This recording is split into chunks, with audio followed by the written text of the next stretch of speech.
Boa tarde. Just a quick video to give you some tips on how to teach yourself a language. Not gonna lie, terrible with technology. There's gonna be no frills in this video. Literally what you see is what you get. So yes, as you can probably guess from what's on the table, I am trying to teach myself Portuguese, Brazilian Portuguese.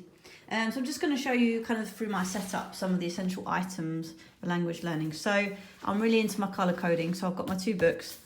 I'm taking Portuguese GCSE in April/May because I think it's really important to have a goal. So we've got here, this is my book just for grammar.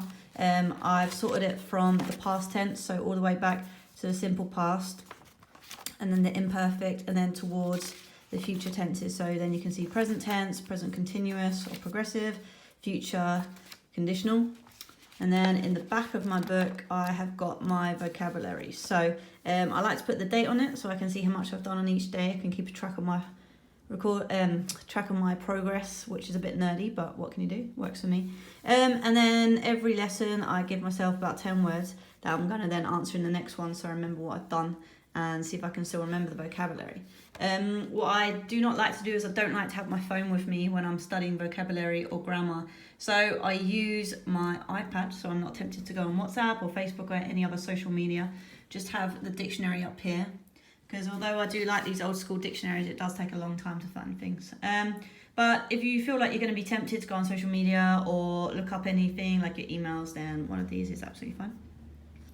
Then I've got a mix of books, so I like to switch it up because I think if you just do an hour of grammar without any context or an hour of vocabulary, it's not really going to work. I like to switch it up a little bit, so do about 20 minutes of vocabulary, 20 minutes of grammar, a little bit on Duolingo, a bit on Memrise, so a bit of a mix.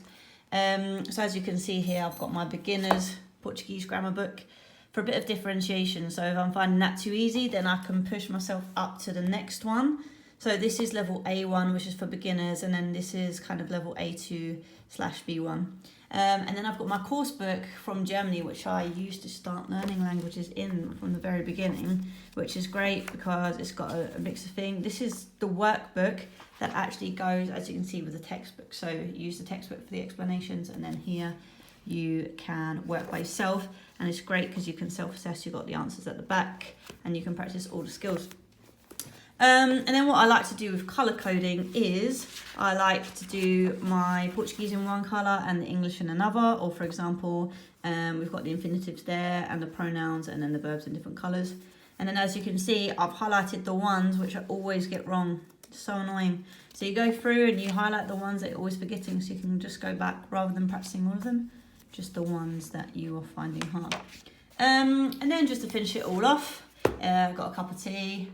Because let's face it, you need a cup of tea because it can be quite stressful, learning new grammar, got to calm you down a bit, and some water, I got to keep hydrated, and then some fruit over there, basically to pretend that I'm really healthy. I'm not particularly healthy, but I think it's better if you get your vitamins in, you're feeling good.